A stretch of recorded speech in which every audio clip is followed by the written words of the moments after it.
The Grim Reaper is known as the being who guides the souls of the dead. The god of death had declared that any Reaper who manages to guide 10,000 souls would be rewarded with a single wish. After some time, one such Reaper stood before the god of death, who asked him if he had finally succeeded in collecting the 10,000 souls. The Reaper, named Kai, answered in the affirmative. The god of death then assured him that he would fulfill his promise and grant him any wish he desired. Kai's wish was surprising, as he asked to quit his job as a Grim Reaper. The god of death was taken aback by this request, explaining to him that giving up being a Reaper meant that his very reason for existence would disappear, and his fate would be complete annihilation. But Kai, who had reached an unbearable level of exhaustion, replied that this fate was perfectly fine with him. Upon his request, the god of death agreed to grant it, and in that moment, Kai's existence was supposed to vanish completely. But contrary to his expectations, he found himself opening his eyes again. He was lying on a bed, while a man and a woman eagerly called him Young Master Cien, expressing their joy that he had finally regained consciousness. The woman hurried to inform the Count, while the man tried to check on his condition and ask if he felt any discomfort. Kai looked at Cien's body, with its white hair and purple eyes, bewildered and wondering to himself why he had returned to life after wishing for annihilation. To understand what is happening, the scene goes back in time 17 years, to a dark forest at night, where two armed men managed to find a runaway slave and her child. The men spoke rudely to the mother, asserting that she was mistaken if she thought she could escape from them. The mother tearfully begged them, admitting her mistake, which was driven by her fear that her child would live a life of slavery like her. She pleaded with them to kill her if they wished, but to leave her child alone. One of the men coldly told her not to worry, they wouldn't kill the child, then added with a cynical smile, wondering why they would kill a valuable asset. He explained in a harsh tone that they would take the child and enslave him to death, just as her life had been. The mother collapsed as she imagined the brutal fate awaiting her baby, whom she had hoped to give a dignified life as a human being. In the depths of her despair, she wondered about the reason for their miserable lives, and raised her voice in prayer, pleading with any power, whether a god, an angel, or even a devil, to intervene and save her child. In that moment, a mysterious man with a majestic appearance emerged, calling the mother by her name, Miru. The two soldiers were surprised by his appearance and asked him who he was and who sent him. The man ignored them and politely told them that he didn't have much time, and that he would speak with the woman first and then answer their questions. The soldiers felt a cold shiver run down their spines, as if they were on the verge of death. The mysterious man strode confidently past the terrified soldiers and stood before Miru, who was kneeling on the ground, clutching her child. He offered her a deal, promising to grant her one wish, and in return, she had to give him one thing he wanted. He then revealed his request, asking her to give him her soul. As Miru held her child, she whispered her final wish to the mysterious man standing before her. After listening to her, the man, surrounded by a celestial aura, declared that he understood her desire and that the contract between them was sealed. At that moment, a smile of contentment appeared on the mother's face as she hugged her baby, before falling lifeless to the ground, while the man took the child in his arms. When the soldiers saw the scene, they yelled at the man, demanding to know what he was doing, insisting that the child was their property, and ordering him to leave it and go immediately. But the man, now holding the child, calmly apologized and told them he could no longer hand him over. The soldiers became enraged and decided there was no choice but to kill him for interfering in their affairs,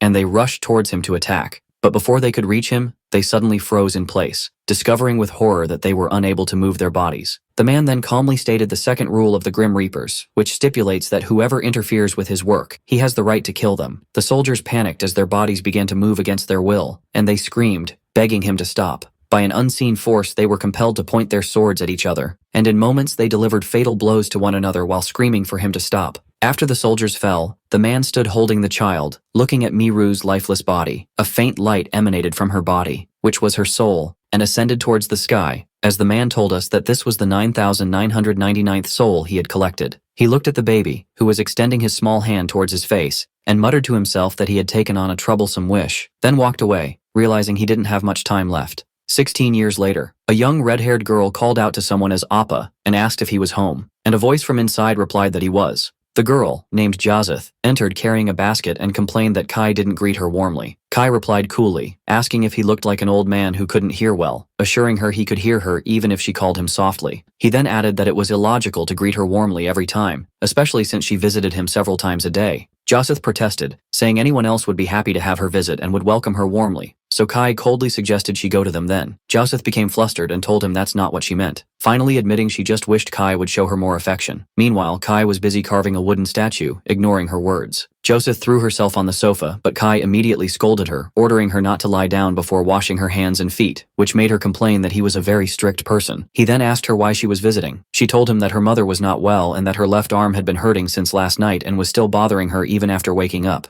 Kai stopped carving the wooden statue and promised he would stop by their house later to check on her mother. Joseph thanked him profusely, expressing her deep gratitude for his constant help, then told him she was going to the mountain to gather some herbs. After Joseph left, Kai went to her house. Her mother, whom Kai called Mi-ru in his mind, greeted him and offered him some bread she had just made. Kai looked at her and then snapped his fingers, and the woman immediately froze in place and lost consciousness, before falling to the floor like a lifeless doll. Kai approached her lifeless body, examining it and thinking to himself that making her out of cheap wood was a mistake, as the wood had already started to rot. While he was using a mysterious power from his hand to examine the cause of the decay, Joseph suddenly returned and found him in that state over her mother's body, asking him in shock what he was doing. Kai thought to himself that he had made a mistake, as he was so focused on the repair process that he didn't hear her coming. Joseph assumed he had come to treat her mother as he had promised. Kai confirmed that she was the one who asked him to come. Joseph was surprised by how quickly he had arrived and noticed her mother wasn't home, then wondered about the large doll lying on the floor, pointing out that it looked a lot like her mother. The shocking threads of truth began to come together in Joseph's mind. She connected the doll with her mother's complaint of pain in her left arm. She recalled what she had told him earlier about her mother, and hesitantly asked Kai if this doll was really her mother. As he remained silent, her horror grew. She pressed him with the question while he stayed quiet, and she begged him not to tell her that this piece of wood was the cause of her mother's pain. Kai's silence confirmed her suspicions, and she asked in panic if her mother was just a doll. She realized the full, horrifying truth. What she thought was treatment was nothing but replacing parts in a doll. Then her shock widened to include everyone in the village, wondering if Kai had healed everyone in the same way. She backed away, begging him to deny it all. Kai decided he could no longer hide the truth, and that he had to be honest with her, especially since she was now mature enough to understand that what he did was logical. He snapped his fingers again, revealing to her a horrific scene that showed the truth about all the villagers. Joseph asked him in shock if they were all dolls. Kai confirmed to her that it was exactly as she saw it, and that the person she knew as her mother and all the inhabitants of this village were nothing but dolls of his creation. This shocking confession prompted Joseph to ask him about his true identity. Kai began to explain what happened, clarifying that 16 years ago, her mother made a deal with him, betting her soul right before she died. Her mother's wish was for her daughter Joseph to live a life where she wouldn't be harmed by people, and not to live a humiliating life like hers, but to be loved by everyone. Kai added that he knew that even saints couldn't live a life filled only with love among humans, and for that reason, he created an entire village just for her, a village that would ensure she would never be hurt. Joseph broke down and asked him in despair if he meant her entire life had been a lie. She wondered what she was supposed to believe in and love now, if her mother, everyone in the village, and even he, were just a fake puppet show. In the midst of her despair, she began to doubt her own existence, wondering if she herself was a real person. She asked Kai directly if she was also a doll of his creation. Kai reassured her and confirmed that she was not a doll, reminding her that he created the entire village for her. But Joseph could no longer believe anything he said. In a desperate attempt to prove her reality, she grabbed a dagger and demanded proof that she wasn't a doll. She slightly cut her neck, and when she saw the blood flowing, she confirmed with relief that she had been a real human all along. She fell into his arms and asked him why he did all this. He responded with a question, asking if her life up to that moment had been miserable. Joseph admitted that she had been happy, but she realized that all that happiness was a lie. She couldn't bear the thought that everyone she loved was fake. She looked at him sadly and offered to make a deal with him as well. She repeated that she wanted to make a deal too. Kai warned her that the price of the deal was her soul, but she insisted on going forward, so he told her to state her wish. She told him her wish, saying that he was the only real person in her life, and if he also forgot her, no one in this world would be left to remember her. So she begged him to remember her forever, and tearfully asked if her request was too much. Her words touched Kai, so he agreed to the deal, stating that the contract was sealed. Joseph thanked him with relief, then fell to the ground after her life departed, her soul becoming the 10,000th soul collected by Kai. After Joseph's death, Kai burned down the village he had built for her, believing it had become a useless place without her, and it quickly went up in flames. At that moment, Kai noticed the god of death, Shanos, who observed that Kai seemed sadder than usual. Shanos wondered if Kai had special feelings for that child, but Kai denied it. Kai asked Shanos to fulfill his promise. After Shanos pretended to have forgotten, he laughed, saying that of course he remembered. After seeing Kai's angry face, Kai reminded him of the promise he had made, to grant him one wish upon guiding the 10,000th soul. Shanos explained that he made this a general rule to improve the efficiency of other Reapers, then agreed to grant Kai's wish and asked him to state it. Kai's wish was to quit his job. He repeated his request again. Shanos was surprised and reminded him that giving up being a Reaper meant his annihilation, but Kai replied that he had already faced death 10,000 times. And when Shanos asked if he was tired, Kai confirmed it. It is revealed here that Kai was a unique Reaper, When a human soul is chosen to become a reaper, it loses all its memories and transforms into a grim reaper, but Kai retained all his memories. This difference is what led him to adopt the deals approach in his work. Instead of forcing souls to follow him or leaving them to perish, he would grant them their last wish to lead them peacefully, allowing even souls who died unjustly to accept their fate. But these human feelings were constantly draining and hurting him, making him feel exhausted faster than others. Returning to the present, Shanos asked Kai one last time if he wanted to reconsider, but Kai insisted on his wish. Shanos agreed to grant him his wish, and Kai thanked him. Shanos warned him not to regret it later, then bid him farewell with the cryptic words, "See you again." Kai was puzzled by these words, believing he would never see him again after he perished. But instead of annihilation, he felt a heaviness in his body and found himself hearing voices around him. Doctors were discussing a patient's condition, saying that his mere breathing was a miracle. Then suddenly, one of them noticed that the patient,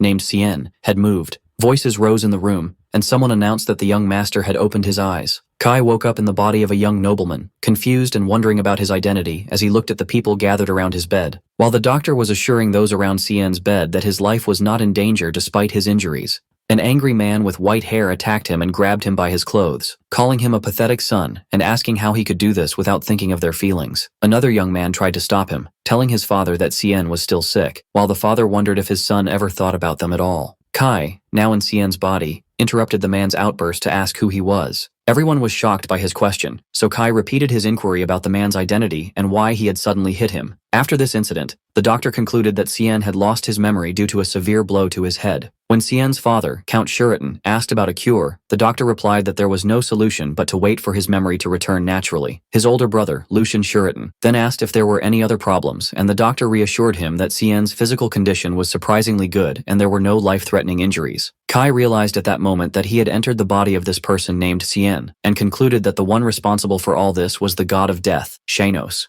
When his brother Lucian approached him to ask how he was, Kai replied coldly, telling him to leave the room and stop asking useless questions. He also asked his father and the doctor to leave, reasoning that their loud voices were giving him a headache, and demanding they all get out. Faced with this strange behavior, everyone decided to let him rest, and left the room. As soon as he was alone, Kai called out for Shanos, who appeared before him instantly. Shanos cheerfully asked if he was looking for him. Kai confronted him angrily, asking the meaning of what had happened, to which Shanos coolly replied that he had granted his wish. Shanos explained that Kai's wish was to end his life as a Grim Reaper, which is exactly what he did. This twisted interpretation angered Kai so much that he asked if he could hit him. Kai then asked about the fate of the body's original owner, and Shanos told him that he had died. Shanos explained that the boy was destined to die in an accident, and the moment his soul left his body, he inserted Kai's soul in its place, describing the timing as perfect. Kai didn't understand why he was being forced to live in a human body, so Shanos revealed his true motive with a wide grin, saying it wouldn't be fun if Kai's existence simply vanished. And when Kai asked if he did all this just for fun, Shanos answered in the affirmative. Before disappearing, Shanos wished Kai good luck in his new, fun life, leaving Kai shouting at him, trying to stop him from leaving. After Shanos left Kai drowning in his anger, he decided not to appear before him for a while until he calmed down. After several days had passed,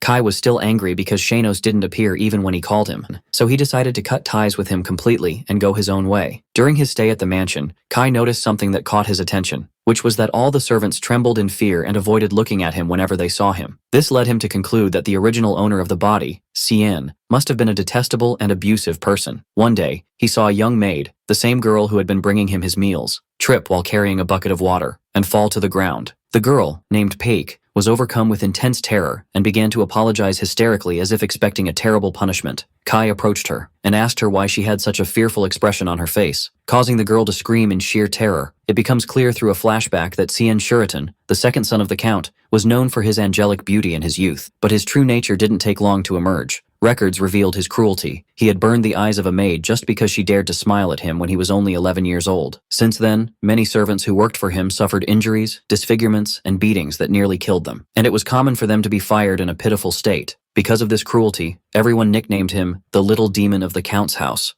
Returning to the present, Paik was imagining the worst-case scenarios, believing he would cut off her hands or legs. But Kai asked her to give him her hand. Despite her intense fear, she extended her trembling hand to him, begging him for mercy as she imagined he would cut it off. Kai surprised her when he healed the wounds on her hands, then told her that this was just first aid, and she should treat the wound properly to avoid leaving a scar. Kai's surprises didn't stop there. He pointed out some threads and dust on her clothes, and advised her to keep herself clean. When another maid saw what happened, she rushed over to Paik to check on her, while the latter fled in shock. Kai watched her, thinking that she reminded him of Joseph because of her age and clumsy nature. Later, the maids were talking about the sudden change in young Master Cien's personality, noting that he had become gentle recently, and they wondered if he had seen the gates of hell and decided to repent. The maids continue their conversation, with one of them sarcastically remarking that given Cien's demonic temper, it's likely that hell itself couldn't stand him and kicked him out. Pike, the maid Kai had helped, rushes to his defense enthusiastically, insisting that the young master is not demonic at all, but an angel. She tells them how even when she stumbles, he takes care of her and tidies up her appearance and sometimes even gives her delicious food. She insists that he is a kind and wonderful person and that the old rumors about him were completely distorted. Although the other maids didn't believe everything she said, they agreed that Cien had indeed become much kinder. Otherwise, Paik wouldn't have remained in his service after all her mistakes.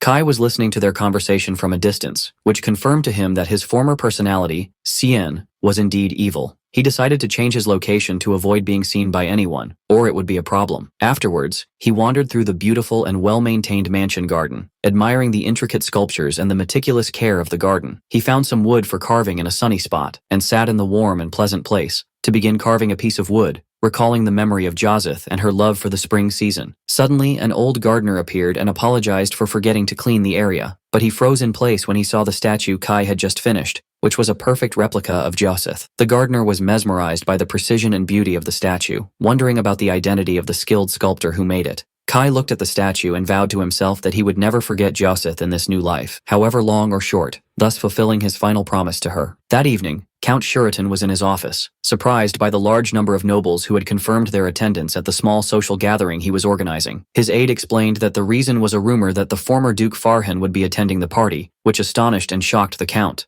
Later, Lucian informed his brother Kai that guests would be coming to the mansion. He explained that it was just a small social gathering for some nobles with their children, and that their father wanted him to at least greet them. Uncharacteristically, Kai agreed to attend, which surprised Lucian, who commented that Cien never liked such gatherings. Kai replied that he would attend this time to decide what to do in the future, so Lucian advised him to take it easy since he had just recovered. Before Lucian left, he placed a hand on Kai's shoulder, expressing his genuine concern, which made Kai feel a strange, unfamiliar sensation, the feeling of family warmth. A few days later, the party was held, and the turnout was unexpectedly large. Count Shuritan welcomed Count Iklo, who commented on the size of the crowd. Count Iklo confirmed that the reason for this huge turnout was the news of the attendance of the former Duke Farhan, who is personally supported by the Emperor. Count Iklo explained that the reason for this large crowd was that the Emperor had entrusted the former Duke Farhan with the task of choosing the crown princess, which prompted every noble with a daughter to eagerly seek to attend the party. He added that even nobles without daughters were keen to attend, desperate for a chance to catch the attention of the powerful and influential Duke Farhan. Count Shuritan commented that he hadn't realized the kingdom had so many young ladies, and that everyone was brimming with anticipation. In the midst of the party, Lucian, the eldest son of Count Shuritan, arrives and exchanges friendly greetings with Count Iklo, who praises Lucian's talents in studies and swordsmanship and expresses regret for not having a daughter to marry him to. After that, another guest steps forward to greet Count Shuritan, Viscount Chikan. Viscount Chikan is known for having been just a merchant 10 years ago, then using his immense wealth to buy a noble title. Since then, he has expanded his influence and eliminated everyone who stood in his way, making him a person disliked by Count Shuritan, who sees him as an example of the danger of money. The Viscount introduces his son, Horace, to Lucian, then asks Count Shuritan with a sarcastic tone why he doesn't see his second son, Cien, at the party. The Count realized that the Viscount knew about Cien's incident and was using it to annoy him, so Lucian replied that Cien would be coming soon, while thinking to himself, wondering why he was late. Meanwhile, Kai, in Cien's body, was completely lost within the mansion's premises. He had almost forgotten a strange trait that had long been a part of him. He was terrible with directions. After circling the mansion 10 times without finding the ballroom and without spotting a single servant to guide him, he decided to give up, thinking his absence wouldn't be the end of the world. Kai sat on the outer stairs and watched the sunset, a sight that Joseph used to love, and insisted on watching with him every evening. He looked at the sky and remembered his promise to her that he would always remember her just by looking at the sky.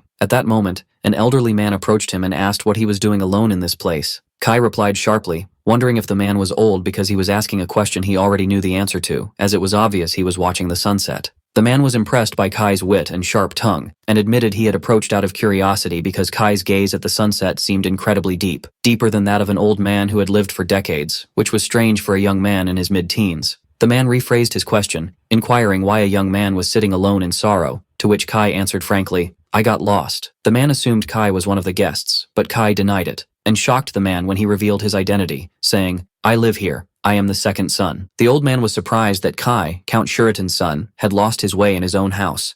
Kai replied nonchalantly, saying there was no law preventing it. The man smiled and accepted his strange logic, then offered to guide him to the banquet hall, admitting he knew the way better than him, so Kai thanked him and followed. As they walked, the man asked Kai his name, and he replied, Cien. The man then introduced himself as Fitz Farhan, a name that made Kai wonder with annoyance if he had to remember it. Duke Fitz noticed Kai's annoyance and called him rude, but added that his rudeness was somewhat refreshing, and insisted that he remember his name because he wouldn't regret knowing him. Meanwhile, in the banquet hall, Count Shuritan was worried because Lord Fitz had wandered off somewhere alone. Lucian offered to go look for him, especially since Cien hadn't arrived yet. But before he could leave, his father pointed out that he saw them over there, as Cien was entering the hall. Kai felt he had gotten involved in something troublesome. The Count was shocked and asked his son how he got here with Lord Fitz. Kai coolly blamed the Duke, saying all this commotion happened because of his loud voice. The Count welcomed Lord Fitz, who apologized for being late. The Count said that many were eagerly awaiting him. The Duke explained that he was late because he was guiding a small, lost puppy. Kai realized the Duke meant him and protested, saying that the Duke was already late for the meeting when he found him, so he couldn't use him as an excuse.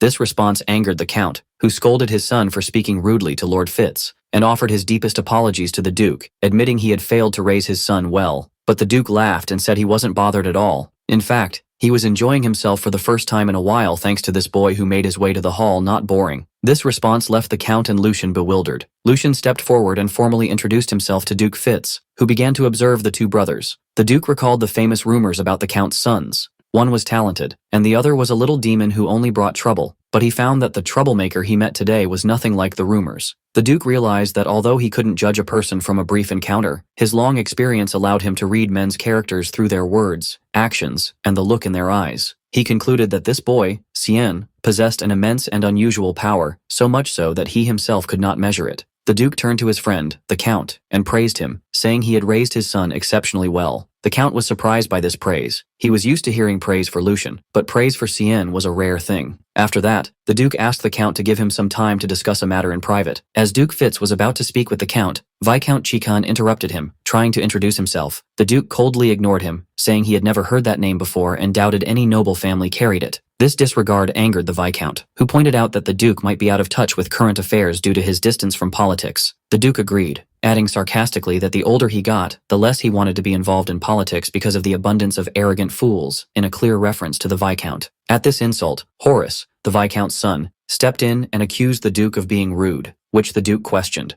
and Horace confirmed. The Duke became furious at the audacity of a Viscount's son rebuking him, and at that moment, he released a small fraction of his aura as a swordmaster, causing everyone in the hall to freeze in place with fear. Lucian, despite his years of training, felt an immense pressure that he could barely withstand, and realized he was a swordmaster, and that he had to intervene before someone collapsed. But before Lucian could move, Kai, in Cien's body, stepped in front of him. Kai didn't come to fight the Duke, but calmly pointed out that there was some grass and hair on his clothes, advising him that if he wanted to scold others on etiquette, he should look presentable first. He then began to dust off his clothes, wondering sarcastically how the Duke could be so dirty when he was the one who had been sitting on the grass. The Duke replied that excessive perfection isn't good, and that small flaws make people feel at ease, to which Kai retorted, asking if he was confusing filth with friendliness. This situation angered Horace, who called Kai a scoundrel, while the Duke asked Kai if he intended to hit him. Kai replied coolly that he wouldn't mind, but the Duke should wash his hands first. At this scene, the Count was terrified by his son's behavior, while Viscount Chikhan forced his son Horace to bow and leave. After they left, the Duke commented that Horace was glaring at Kai with a murderous look, to which Kai sarcastically replied that the Duke's eyesight must be failing. This situation left the Count and Lucian in a state of shock, with the Count remarking that Cien seemed completely different. After that,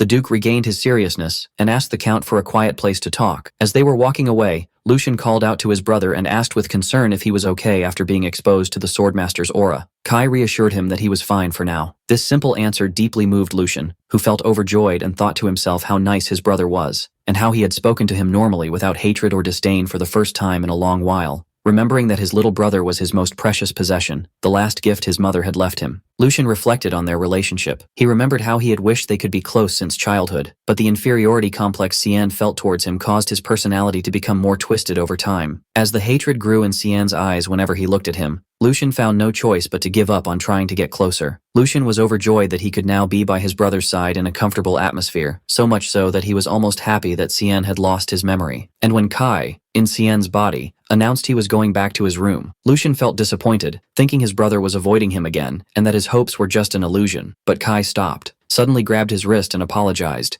admitting he didn't know the way back and asking him to accompany him just this once. This was the first time his brother had asked him for something, so Lucian was overcome with immense joy and agreed immediately. Meanwhile, in a private room, Duke Fitz revealed to Count Shuritan the real reason for his visit, which was to choose someone to be by the Crown Prince's side. The Count thought he meant choosing the Crown Princess, but the Duke denied it, explaining that he came to look for a friend for the Prince, someone who could curb his fiery temper. The Duke explained that Prince Edith, the strong candidate to inherit the throne, possessed all the qualifications, from swordsmanship skills to academic abilities, but his only flaw was his sharp temper and his inability to control his anger, to the point where he might kill anyone who spoke carelessly about him. For this reason, the Duke suggested to the Emperor to place someone beside the Prince who could calm his nature, especially since the Prince was known for not forming any personal relationships. The Count realized that this was the reason for the Duke's visit. The Duke admitted that he initially thought of Lucian, with his calm and steady personality, to be a companion for the Prince, but he soon realized he was mistaken, as he feared that Lucian's ice-cold personality might provoke the Prince's fiery anger instead of calming it, and one of them might get hurt as a result of this clash. The Count agreed with the Duke's opinion, as everyone knew that Lucian would not back down from his principles even with a sword at his neck, which made the Count agree with the Duke that this pairing would be dangerous. Therefore, the Duke told the Count that he had chosen someone else, who was also his son. The Count realized with horror that the Duke meant 100. The Duke confirmed that he wanted Cien to take on this task, which the Count flatly refused. The Count justified his refusal by stating that Cien was completely unstable and full of flaws, and any mistake from him could endanger the entire family. In a desperate attempt to persuade the Duke, the Count revealed a dangerous secret, that Cien had recently been in an accident and lost his memory, which greatly shocked the Duke. Count Shuritan refused Duke Fitz's request, apologizing that his son Cien had amnesia and was unqualified for such a task. But this confession did not deter the Duke. In fact, it increased his admiration for Cien. He found it unnatural for a boy with amnesia to be so calm and composed. Instead of being scared and agitated, Cien's eyes were calm and deep, which made the Duke certain that his judgment in assessing men had not failed him yet, and that this boy was a true gem. The Duke told the Count that he saw no problem with the memory loss. In fact, he felt he had made an excellent choice. He asked him to think about it, admitting that he had taken a liking to the boy. Later, the Count met with his two sons, Lucian and Kai, and explained to them that the Duke had come to find a suitable friend for Prince Edith. Kai scoffed to himself at the idea of a prince needing someone to find a friend for him, while Lucian asked his father why he was telling him this. The Count revealed that the Duke wanted Cien to take on this task. Kai and Lucian were both shocked. Kai thought the Duke had gone senile, while Lucian flatly refused the idea. The Count tried to persuade Lucian that this was for the family's benefit, but Lucian protested, refusing, and reminding him that Prince Edith was known for his fiery temper and intolerance for the slightest mistakes, and he questioned how a boy with amnesia could be sent to such a person. The Count admitted he was hesitant at first but changed his mind after thinking it over, believing that the Duke must have his reasons for choosing Cien. Lucian offered to go in his brother's place, but his father refused. In the midst of their argument, Kai suddenly interrupted them, announcing his agreement to go. His father was shocked and asked if he was serious. Kai justified his decision by saying the task didn't seem difficult, as it only required visiting the prince from time to time to talk with him. Lucian and his father tried to warn him of the danger and that any mistake could cost him his life, but Kai insisted on his position. He said that since he had been a nuisance to the family and nicknamed the Little Demon, this might be a good opportunity to do something useful. He then left the room, leaving his father to ponder his words and think that his son might have truly changed. A few days later, Kai arrived at the Imperial Palace. He was amazed by the sheer size of the place, and then he spotted Prince Edith, who was practicing his swordsmanship. He decided not to interrupt him and sat down to wait nearby, but he soon dozed off under the warm sun. He woke up to the prince's voice, who was boldly commenting on his courage for sleeping in the prince's training grounds. Kai asked him who he was, and then tried to leave, but the prince stopped him. The prince asked Kai if he needed a friend, to which Kai replied that he would leave and tell everyone the prince had kicked him out and didn't need a friend like him. This response angered the prince, who drew his sword and placed it on Kai's neck, warning him that he would kill him if he turned his back on him again without permission. Kai was unfazed by the threat. Instead, he calmly asked the prince to let go of his arm, as he did not wish to touch a sweaty hand. The prince asked if he dared to give him orders, to which Kai replied that it was just a request, not an order. The prince was surprised by Kai's lack of fear of death and asked him again who he was. Kai introduced himself as Cien Shuritan. The prince recalled that the Shuritan family was known for its integrity and good reputation. He asked why Kai was there, and was told that an old man had sent him. The prince immediately understood he meant Duke Fitz. Kai then bluntly told the prince that the Duke had asked him to be his friend,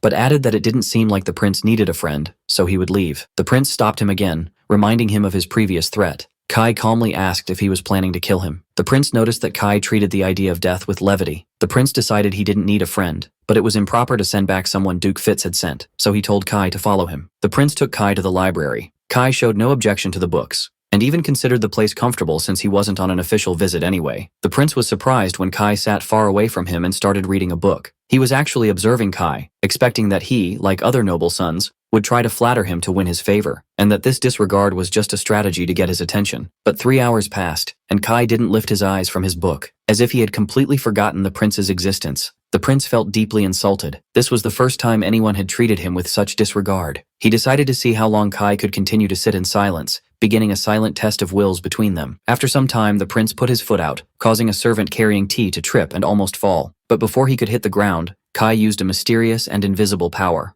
to stop him and restore his balance without anyone noticing. The prince was shocked by what he saw, and didn't know how the servant had suddenly regained his balance. Kai advised the servant, without looking up from his book, to always watch his step. Meanwhile, the prince wondered if Kai was the one who did it, but he quickly dismissed the idea. After drinking his tea, Kai announced that he would be leaving and would return the next day. The prince was surprised by Kai's insistence on coming every day just to spend his time reading, to which Kai replied that he had to be polite to his elders for the time being. As Kai was leaving, the prince wondered in confusion about the truth of this mysterious young man. This routine continued for several days, with Kai coming and sitting to read in silence. One day, the prince asked him if he intended to play with him instead of reading. The prince sighed, having grown accustomed to this strange situation, wondering if Kai truly didn't realize that others longed for just a single moment to meet him. The book the prince was reading caught Kai's attention, and he asked if he knew it. Kai replied that he had read it before and was interested in the art of doll making. The prince commented that Kai was also interested in this art. Kai mentioned that the story of the doll maker in the book was very fascinating, as it was about a man who became an enemy of the whole world to protect one woman. Kai then asked the prince for his opinion on this man, and the prince answered without hesitation that he was insane and a complete fool. Kai looked at the book sadly and agreed with the prince's opinion. Their conversation was interrupted by the arrival of a young girl with light green hair who called out to the prince,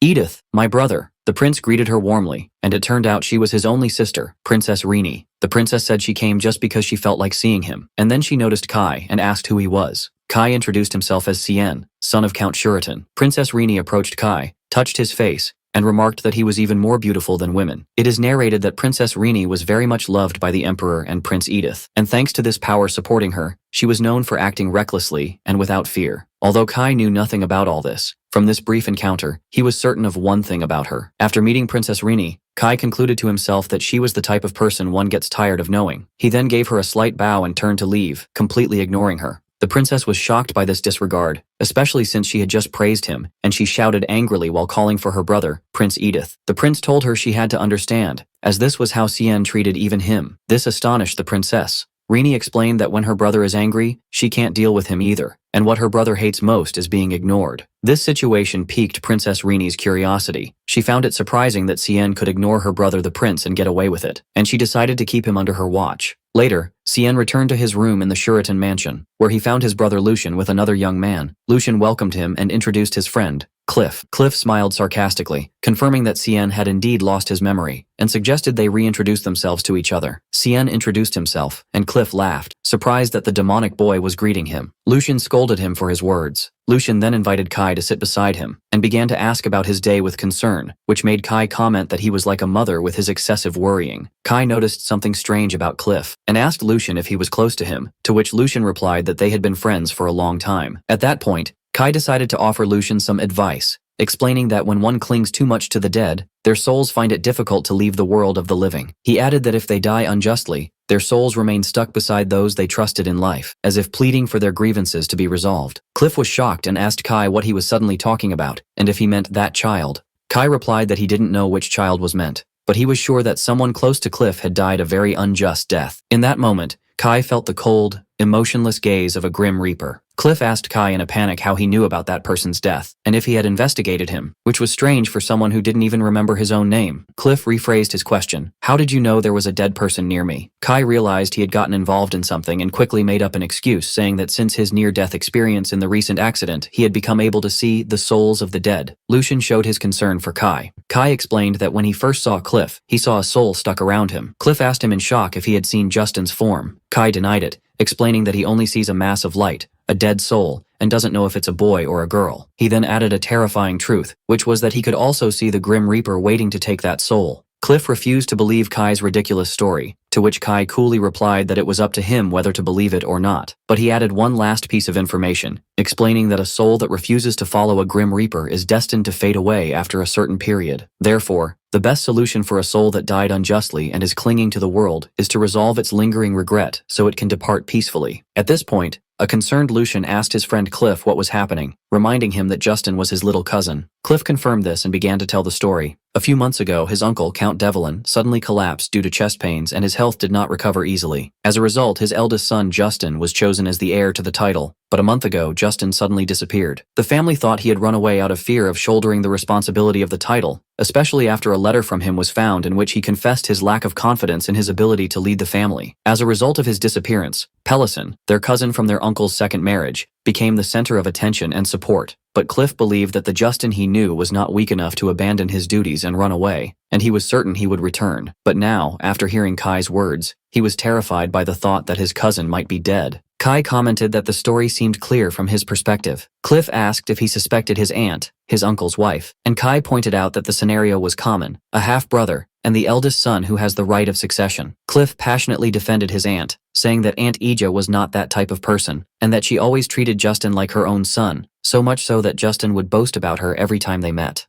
After hearing the story, Kai decided to himself to stay out of it, as he didn't want to interfere in the details of a soul that had nothing to do with him. But he felt annoyed seeing that sad, lingering soul, wondering if his sense of responsibility as a former Grim Reaper was still inside him. Kai sighed and told Cliff that in his opinion, the answer was already clear, but he offered to conduct a test. That would require a little help from Count Devlin. The scene shifts to show Aunt Ija sneaking quietly at night, until she reaches her destination. The scene shifts to Shanos meeting Aunt Ija in a secret place. The aunt asks him if the piece is not ready yet, and he replies that it is now ready. He welcomed her and took her to a dark room, where he revealed the piece she had requested from him. It was a doll identical to her son, Justin. The mother was moved as she saw the doll call her mom, and she told Kai it was perfect. Kai told her he was glad she was satisfied and that the payment would be later, as he would come to collect it himself. The lady agreed, then called the doll, Justin, to come to her side. After Shanos delivered the doll to Lady Aja, he reminded her of their promise, the payment, and left. Kai appeared behind him, and Kai thanked him for his help. Shanos cheerfully replied that he was ready to help any time because it was fun, but Kai coolly commented that Shanos seemed to have too much free time. Kai pointed out that Shanos, who had ignored his repeated calls, appeared immediately when he promised to stop being angry in exchange for his help with this task. Shanos praised Kai's amazing doll-making skills, to which Kai explained that the credit went to Shanos himself for not erasing his memories before he entered this body. Shanos reminded him that Kai was the one who asked him not to erase his memories. Shanos asked if he regretted it and offered to erase them for him now, but Kai refused,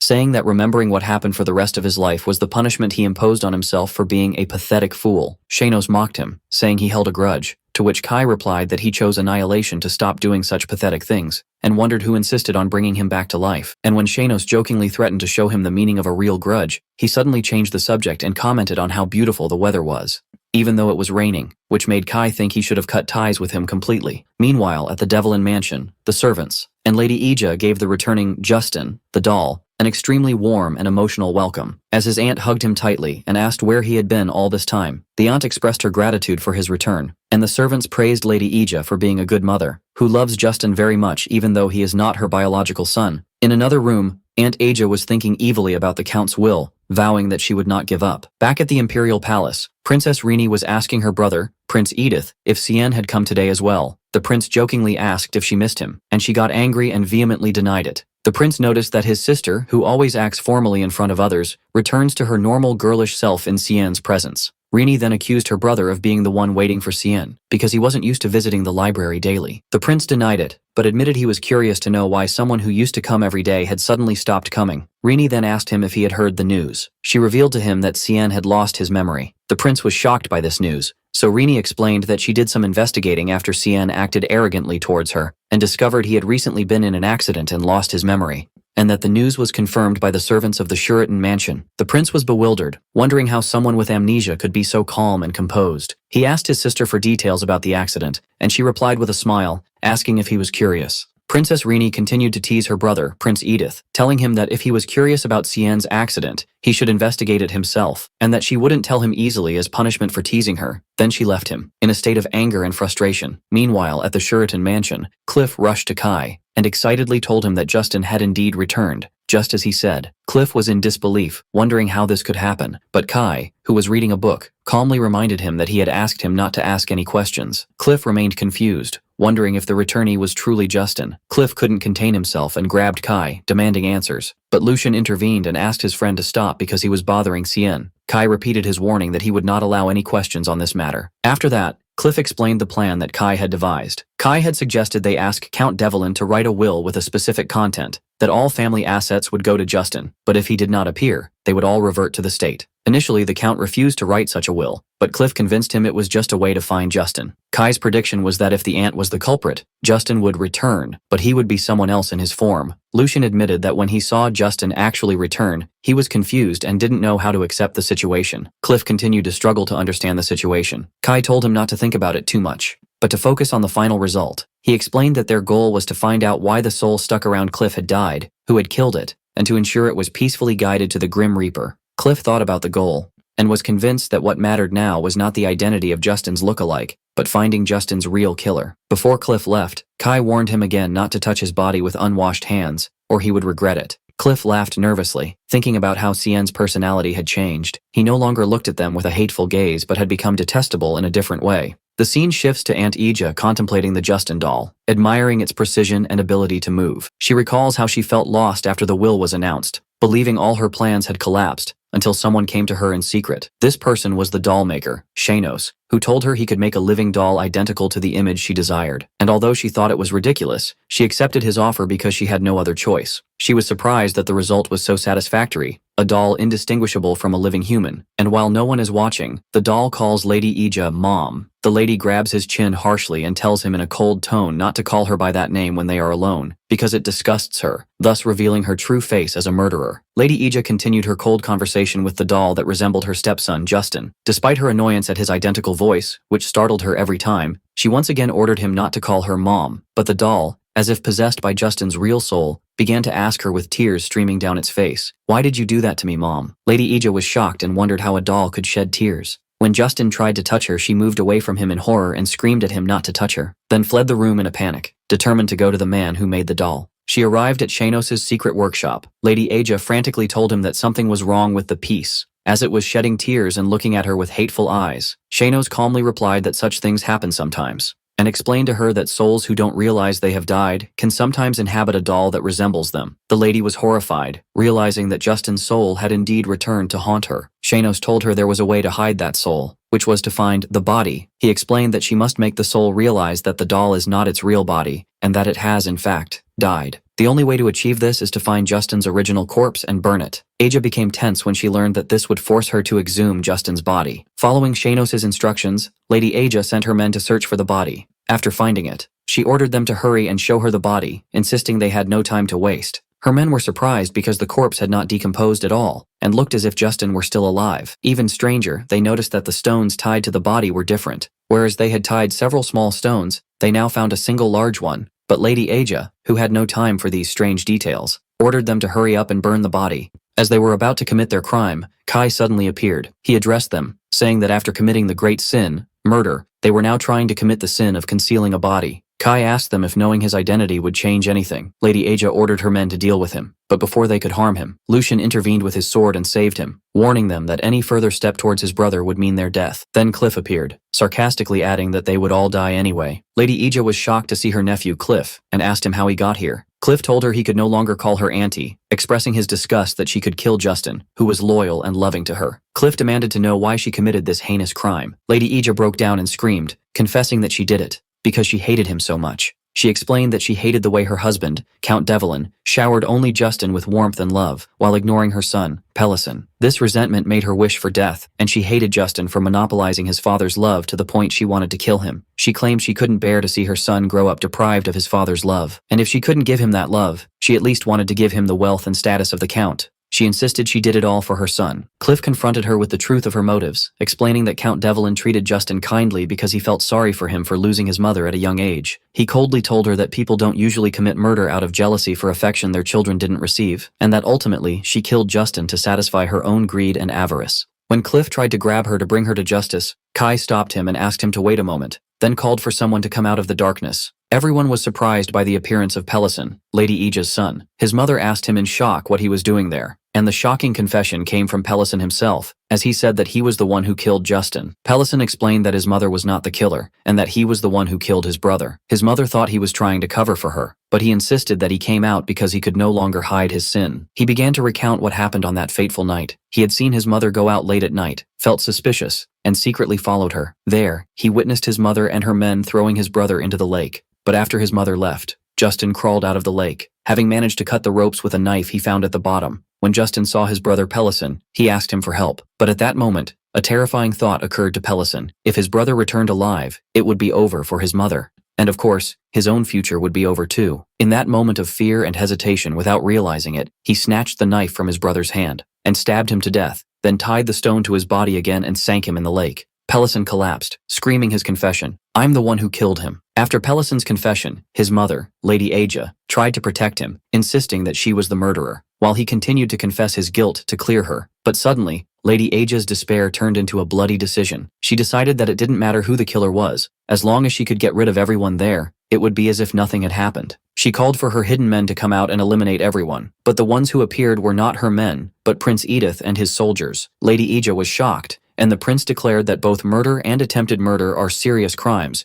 and he ordered his men to arrest them. Lady Ija and Pelison were led away screaming, while Lucian watched their miserable end without any feeling of sympathy. After that, Kai asked the prince why he was there, and the prince replied nonchalantly that he was just passing by and saw what was happening. Meanwhile, Cliff was still bewildered as he looked at Justin, the doll, and he asked Kai if Justin's soul was truly not inside the doll, which Kai confirmed. Kai revealed the truth. Everything Shanos told the Countess was a lie. From the beginning, Kai designed the doll only to cry, and the whole plan was just a trick, to use the frightened Countess to find Justin's body. At that moment, Justin appeared before Cliff. Cliff said sadly that he was now sure it was just a doll, as the real Justin always smiled at him, but now he wasn't smiling. Cliff apologized to Justin, saying that if he had been wiser, he might have noticed the conflict within the family and prevented his death. Justin hugged Cliff and thanked him. Cliff was very moved after hearing his voice for the last time. After Justin's soul risked annihilation to inhabit the doll for a few moments, just to thank Cliff, it then ascended peacefully to the sky. Kai felt relieved that Justin had finally found peace. Later, Lady Ija and Pelison were sentenced to death. While Lady Ija was on the execution platform, Shanos suddenly appeared before her. He told her he had come to collect the price for the peace he had made for her. In her final moments, Lady Ija realized that everything about this maker was strange, and that the idea of making a living doll was a supernatural matter. She screamed that she had lost everything and there was nothing he could take from her. But Shanos revealed the true price, the soul. He explained to her that most who commit evil and die do not follow the god of death easily, and for that reason they are taken by force under the guise of payment, leaving her in absolute terror, as she heard his final words about the god of death. After Shanos successfully captured Lady Ija's soul, he decided to leave. Later, Kai went to the Imperial Palace to thank Prince Edith for his help in Justin's case.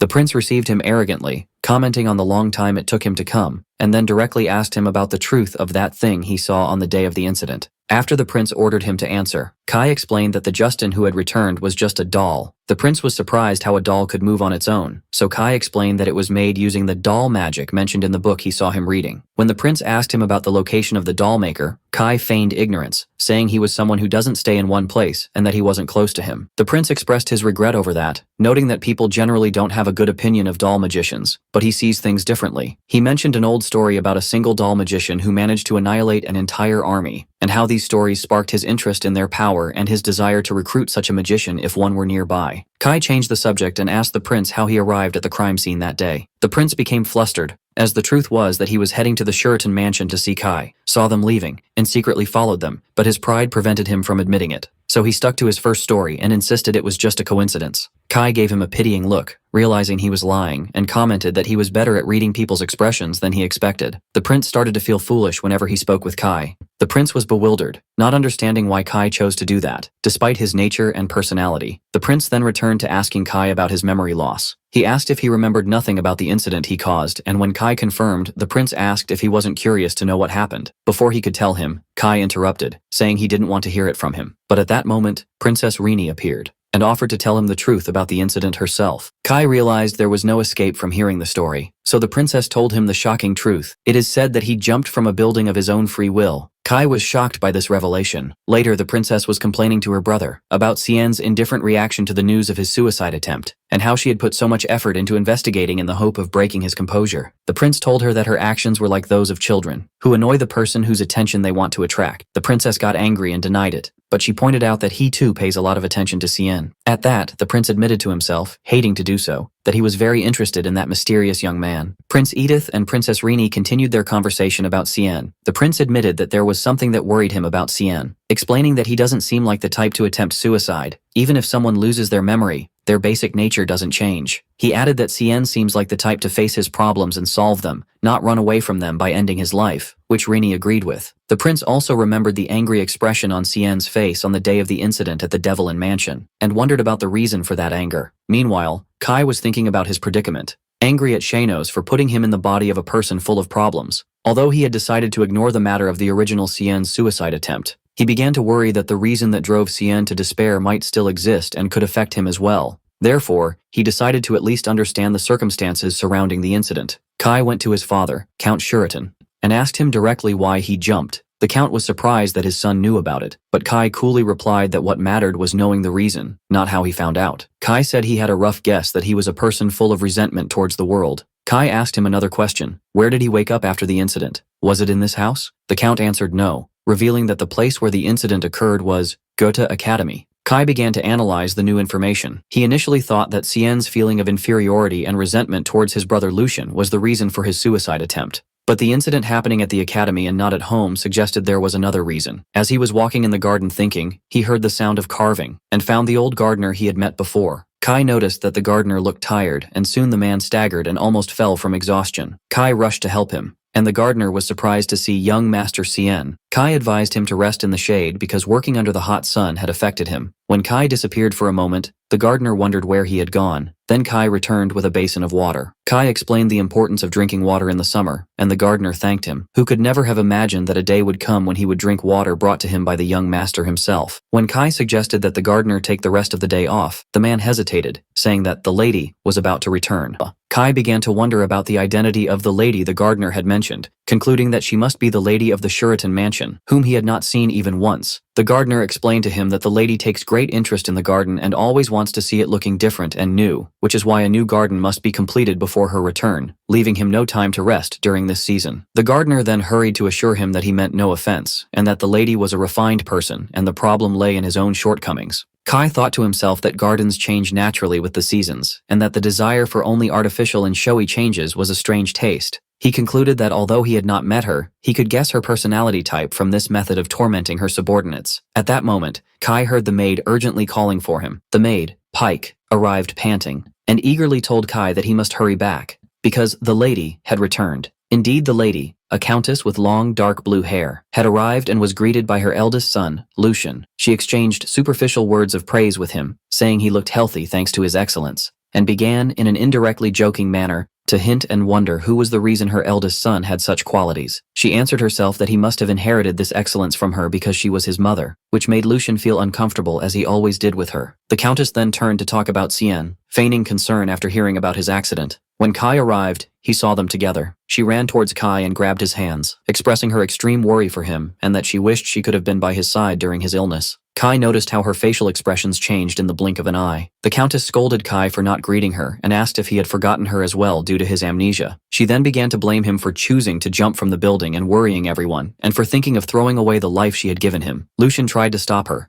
but she ignored him and continued her psychological attack, revealing to Kai that his real mother had died while giving birth to him. Kai was shocked by this information, while Lucian desperately tried to convince him not to listen. The countess feigned surprise, asking if he had forgotten this too, then harshly berated him for forgetting his mother who suffered to give birth to him and died because of him. Lucian realized this was her constant method of torture. Her seemingly kind words were always filled with poisonous thorns that had cornered and tormented Xian his entire life. The countess continued her attack, saying she now understood why he chose to die, and that since he had killed his mother, he must live even harder to compensate for her life as well. Lucian grabbed his arm, begging him not to be deceived by his stepmother's words, and assuring him that the current Cien was different. At that moment, Kai understood everything. He finally understood the reason for the original Cien's miserable life. Lucian was not the problem, but there was a woman by his side, digging at his wounds and constantly reminding him of them. Very calmly, Kai confronted his stepmother, assuring her that his biological mother's death was not his fault at all. The Countess was shocked by his response. So Kai continued, explaining that death is a fate determined by the god of death, and it is not something humans can be blamed for,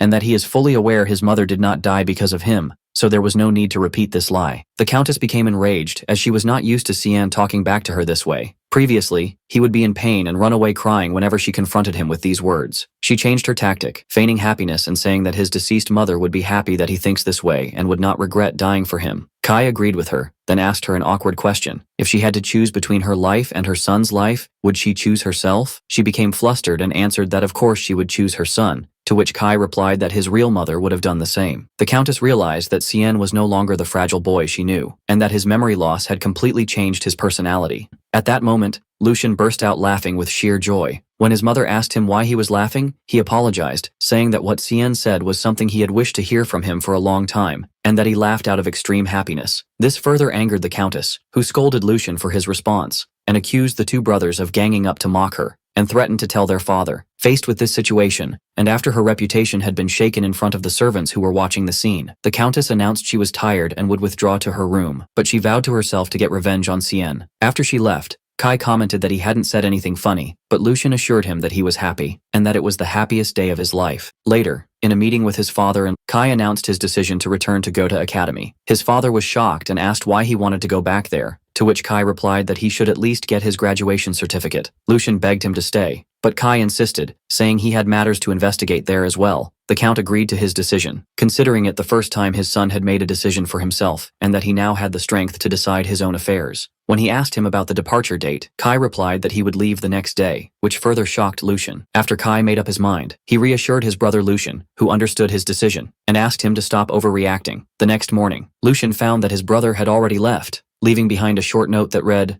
"I'll be back, don't worry." Meanwhile, the old gardener, Beeson, was heading to the garden to work, ignoring the doctor's advice to rest, because the Countess had returned and the work needed to be finished quickly. But upon arriving, he was stunned to find that the huge statue he had been working on had been completely and masterfully finished overnight. He immediately realized that this was the same masterful carving skill that he had seen in the small statue of the girl, Joseph, and he wondered about the identity of this mysterious genius sculptor. On his way, Kai realized he didn't know the way to Gotha Academy at all, and that he couldn't go back to the mansion and ask for a guard after the scene he had caused upon his departure. He decided to focus on getting out of the capital first, so he asked a passerby for the way to the outer gates. The man gave him simple directions, but after an hour of walking, Kai felt that something was wrong, so he asked the same man again, who repeated the same directions. Kai thanked him for his help, then started moving again. After walking for another long time to no avail, he stopped to ask another person, only to find it was the same blue-haired man for the third time. Kai finally realized he had been walking in circles. The young man sarcastically commented that he had never seen someone struggle so much to find the outer gates, and that this was the 6th time they had met. The young man took pity on Kai and decided to take him there himself, only for Kai to discover that the gate had been very close the whole time. When the young man learned that Kai's destination was Gotha Academy, he was surprised how someone with such a poor sense of direction could get there. And indeed, as soon as he said goodbye, Kai once again went the wrong way, prompting the young man to stop him. The young man sighed and said he had no other choice, and since he was heading the same way, he would accompany him to the academy. This excessive kindness aroused Kai's suspicion, and he told him that he was not the type to accept excessive generosity without a reason. The blue-haired young man stopped Kai again as he was heading the wrong way, grabbed the reins of his horse,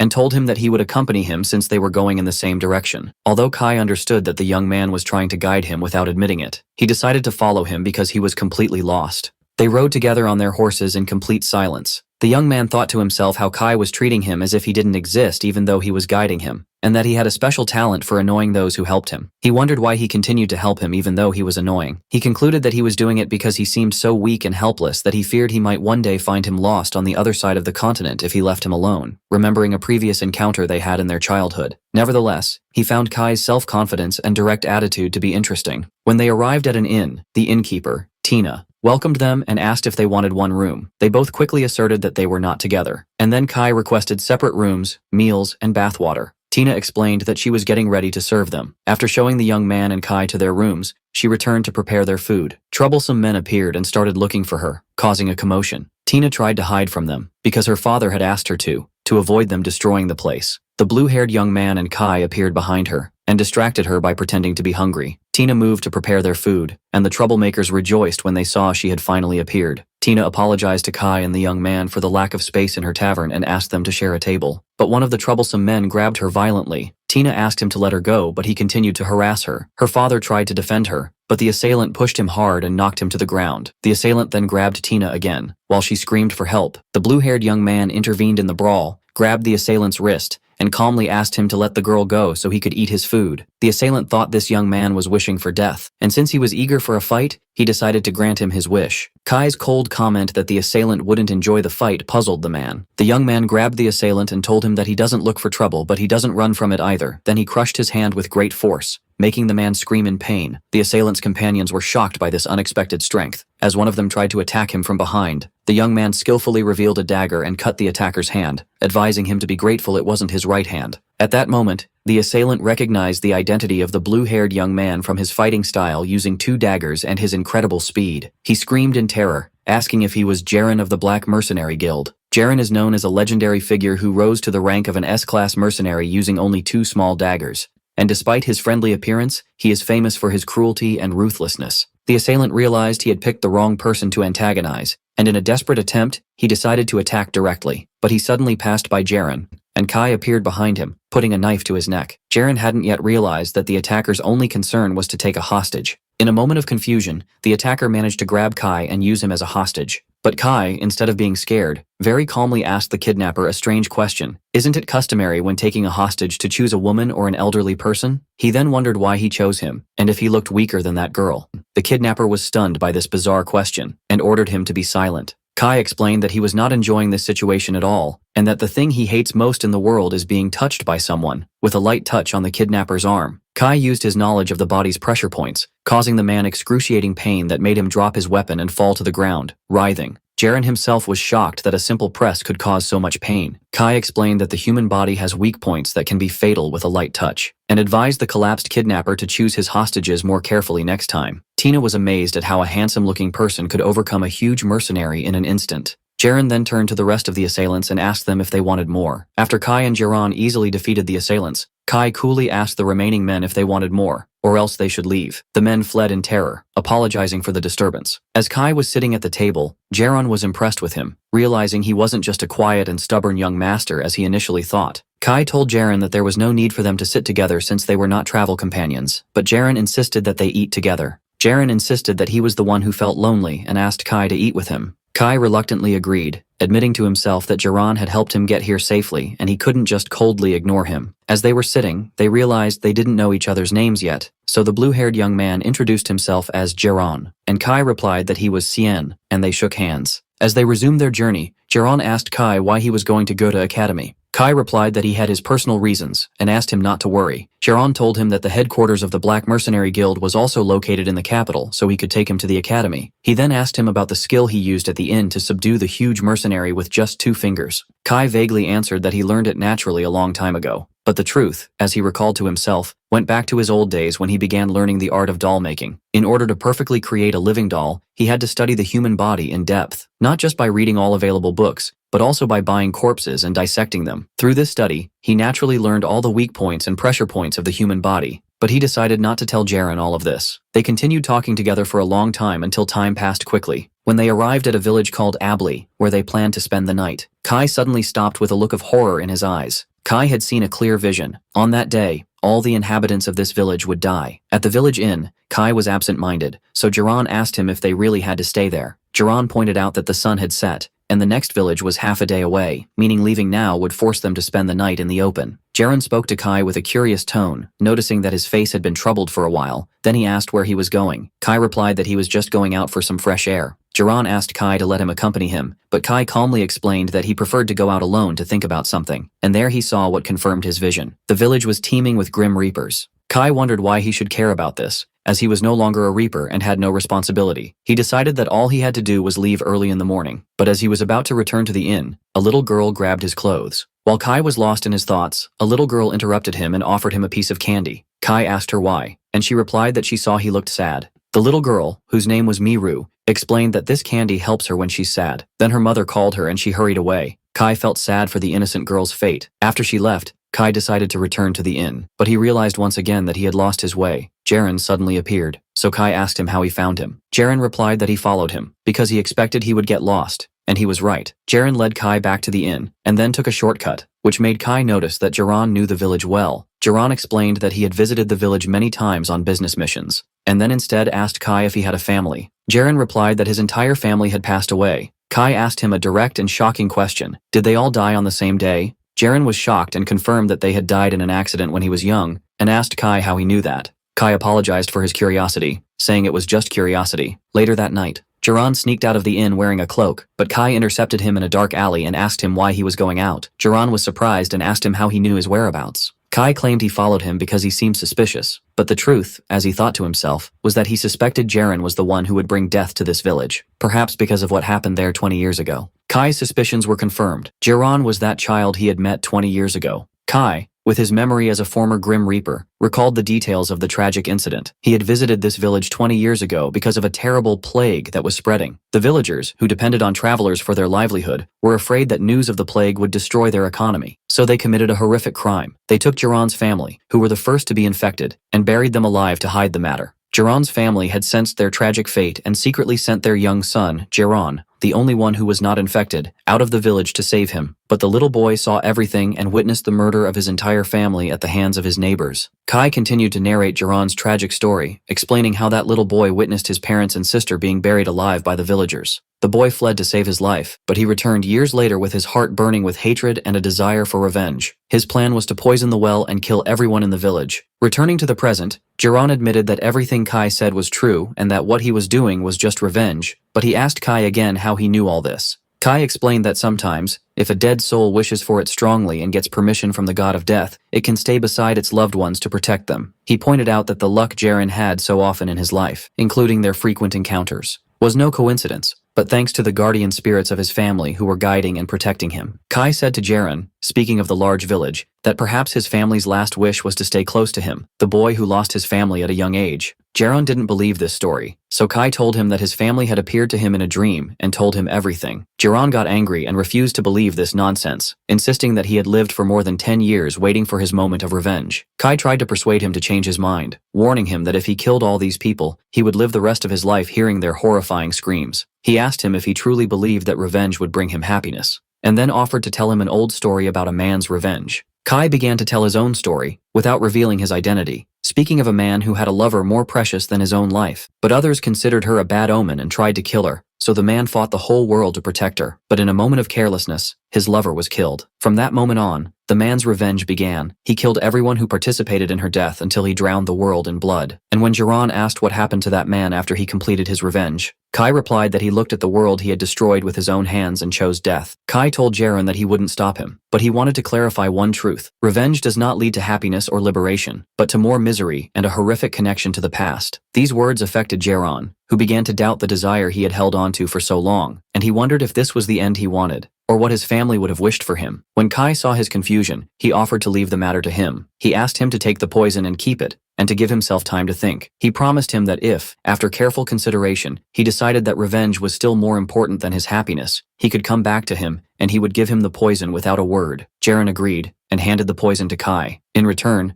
Kai gave him the piece of candy he had taken from the little girl, telling him that someone once told him this was the best medicine when one is sad. Jaren looked at the piece of candy in his hand and burst into hysterical laughter that turned into tears. Then he calmed down a bit, muttering that this was a terrible medicine. In that moment, he felt the presence of his family's guardian spirits comforting him. Later, Shanos appeared, telling him that he had done something incredible. That night, while Kai was in his room, Shanos appeared before him. Shanos scolded him, saying he heard he had caused a lot of trouble. Kai denied doing anything, which infuriated Shanos, who wondered how he could say that after making many Grim Reapers, in the village of Abli, look like fools, reminding him of the rule that anyone who interferes with the work of the god of death can be killed. Kai calmly replied that he never interfered with the Reaper's work, and all he did was prevent his companion, Jaren, from doing something foolish. Shanos smiled sarcastically and commented that Kai had become bold after becoming human again, to which Kai replied that it wasn't his fault, but Shanos' fault for bringing him back to life without asking. Shanos grumbled that he would face a severe reprimand from his superiors because a whole list of humans who were supposed to die were still alive. Kai coolly wished him good luck,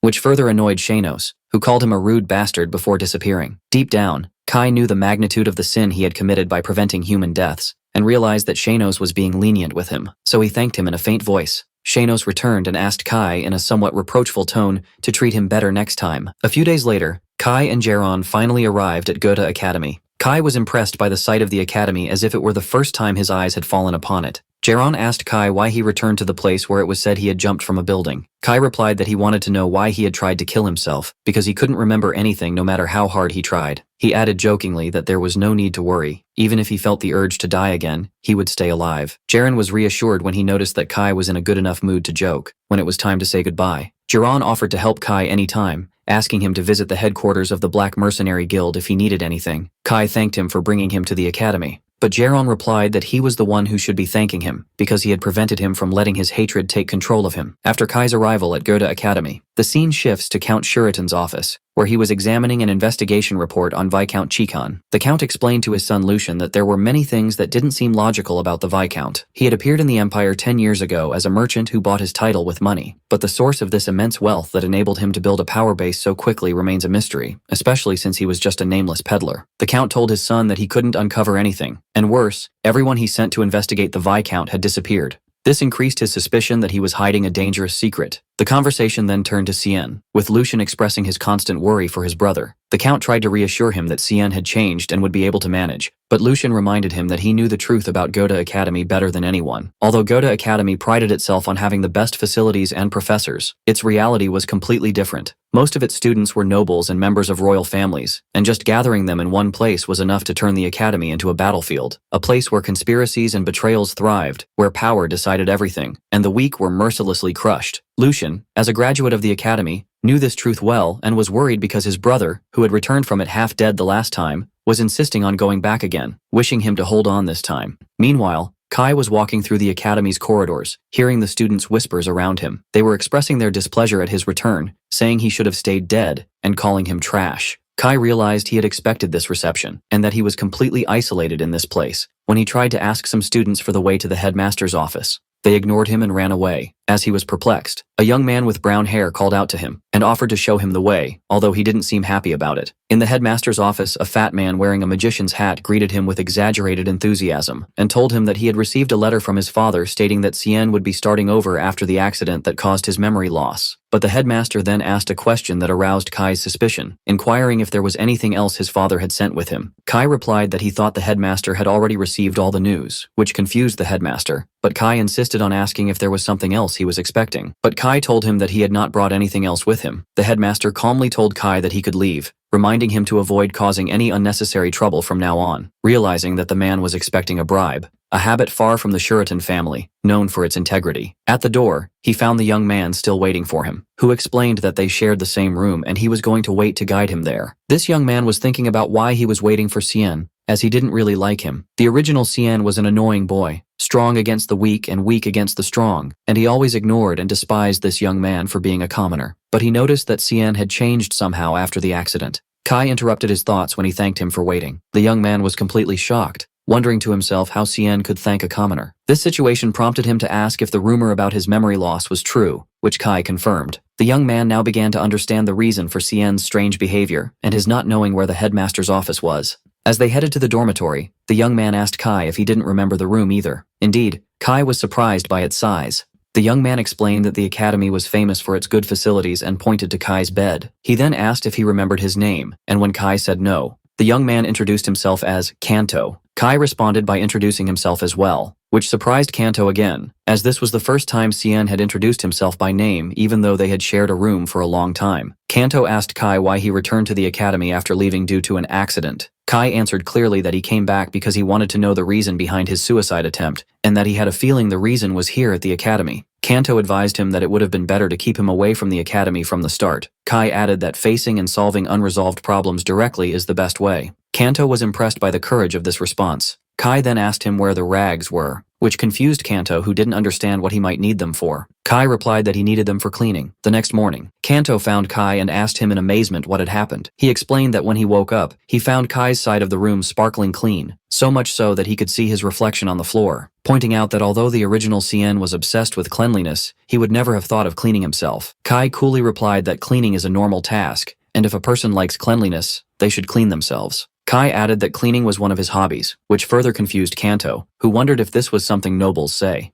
Later in the dining hall, Kanto noticed that Kai went to get his food himself without hesitation. Kanto thought to himself that the academy forbids students from bringing their servants, but nobles usually find commoner students to do these tasks for them. Kanto remembered that nobles with limited influence, like the old Cien, sometimes had to get their own food, and they would do so with their heads bowed in shame. But today's Cien showed no sign of this shame. He walked confidently, holding his tray full of food. Kanto realized that Cien had truly changed and was no longer the scoundrel he knew. As Kai was looking for a place to sit, a student stuck his foot out to trip him. Kai immediately understood that the student wanted him to step on his foot to pass. Very calmly, Kai stepped hard on the student's foot, who screamed in pain. He angrily asked him what he was doing, to which Kai innocently replied if this was what he wanted. The student angrily told him to stop the nonsense. When Kai asked if he was trying to trip him, the student got flustered and backed down, afraid of starting trouble with the son of a count. Kai walked away, leaving the student to think about how the foolish Cien who used to run away or glare angrily in the past had changed. Kai joined Kanto, who was stifling his laughter, impressed by the way Kai had handled the situation,